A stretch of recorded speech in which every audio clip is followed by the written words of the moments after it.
Welcome. In this video, I will discuss main memory, also known as RAM, and secondary memory, also known as your hard drive, a solid-state drive, a CD, a flash drive, etc. So what is memory and how is it used by a computer? Let's start by talking about main memory or RAM. Main memory is the memory that is going to directly hold the instructions and data that the programs to be run are comprised of. Examples of the types of these instructions are input and output instructions, such as taking an input from your keyboard or outputting something to the screen. Arithmetic instructions, such as addition, subtraction, multiplication, division, etc. Logical instructions, such as evaluating logical expressions. And controlling instructions, such as controlling your program, controlling the CPU, controlling any resource within the computer. There is also data that is stored in main memory. Some examples of this data is, but not limited to, integers, such as whole numbers, floating point numbers, which are continuous numbers, aka numbers that have a decimal place, characters, or any value on the keyboard, and strings, which are just any amount of characters. It could be 0 characters, which would be the empty string, or any more characters. So you can think of them as words and sentences. Modern computers typically have 2, 4, 8, 16, 32, powers of 2 gigabytes of RAM. We will go over what a gigabyte and other different memory sizes are in a future video, but for now, just know this is substantially more memory than computers had back in the 80s, 90s, and early 2000s. To store things in memory, RAM uses bits. Bits are the smallest unit of measurement used to represent computer data and can be either the value 0 or 1. A bit can be a 0, signifying that it is off, or it can be a 1, signifying that it is on. And these are the only two values that a bit can be. In hardware, bits are generally made up of 6 transistors, which are a hardware term, but for us, we can just think of them as silicon that can hold either a positive or negative charge. These groupings of transistors will uniformly hold either a negative charge representing the 0 bit or a positive charge representing the 1 bit.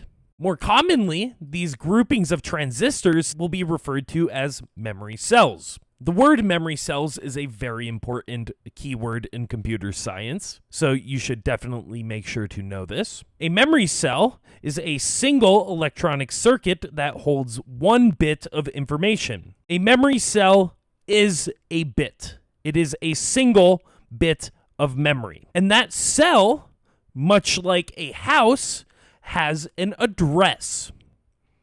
And this address allows the programmer and the CPU to call specific cells in memory and then be able to access whatever 0 or 1 may be in that cell. A memory address is just the specific location of that memory cell. Sometimes a single cell of memory can be useful, such as when we're using Boolean data. But more commonly, these cells of data are going to be grouped together. And the sizes of these groupings are going to be of 2 to the n. So they're going to look like 8, 16, 32, 64, etc. And one place we've seen groupings like this was the sizes of RAM that are commonly seen. Those are all powers of 2, because it tends to be that numbers in computers tend to follow powers of 2. So when these cells are grouped together like this, instead of having a bunch of memory addresses that can be called, you still can very much so access each bit of memory, but more commonly, the group of cells will be called by the very first cell in the group. And we will see that here in just a minute on these diagrams below. So as we can see from this diagram, we have a bunch of memory cells. And inside of your computer, there are billions, if not trillions, of these memory cells. Each memory cell has an address, which we can see in red here, This first one has the address 1. This second one has the address 2, 3, 4, 5, 6. Then we have the more in this second row. We have address 1A, 1B, 1C. These addresses are in hexadecimal, and we'll talk about hexadecimal in a later video. And then each memory cell has 1 bit of information inside of it. You see this memory cell at address 1 has a bit set to 1. This memory cell at address 2 has a bit set to 0. 3 has a bit set to 1. This one a bit set to 1, so on and so forth. That is those blue numbers inside of the cells. And then the cells can then be grouped together, like we see in this second diagram down here, where we still have the same numbers right here in the cells, and these are still cells. I have just kind of removed the barriers between them to show that they're being grouped together. And each of these cells do still have an address, but when we do this grouping, we'll more commonly refer to that grouping by the address of the first cell, like we are doing right here. So we have a group of 8 bits right here, and we're going to just call that those 8 bits from address 1. And we also have another grouping of 8 bits here. If you notice, these 8 bits are also the same as the 8 bits up here. And these 8 bits will be called by address 1A. So this isn't very useful to us, but it is the only thing the computer that can read.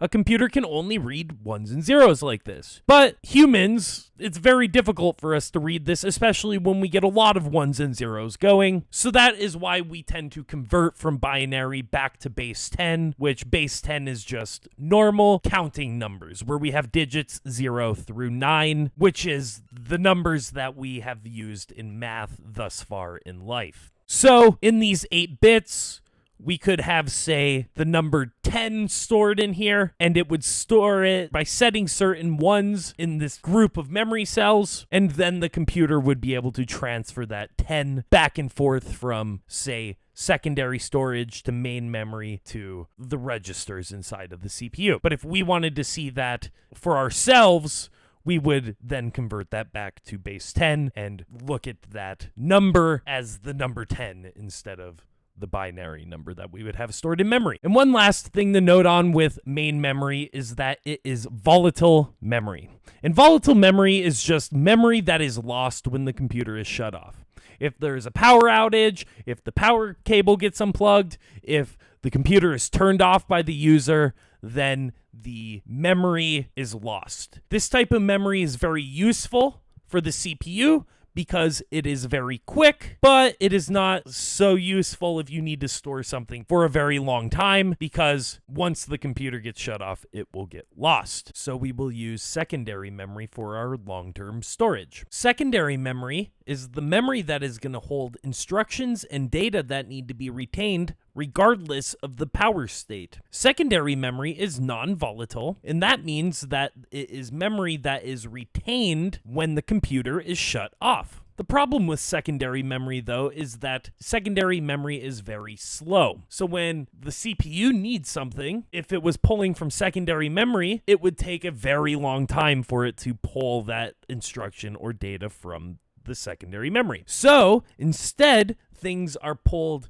by the CPU from main memory, which is quick, volatile memory. And then whenever something is needed from secondary memory, it is pulled from secondary memory into main memory so that it can then be accessed from main memory by the CPU nice and quickly. And much like main memory, secondary memory is going to hold its data in memory cells, and those memory cells are going to be called by addresses, which can be grouped together to store different sized pieces of data and instructions. And secondary memory comes in many forms, and some common terms that you may have heard that are secondary memory are going to be your hard disk drive or your hard drive, a solid state drive, a compact disk, a floppy disk, a flash drive, any sort of permanent disk type storage or flash type storage. And those are the basics of main and secondary storage.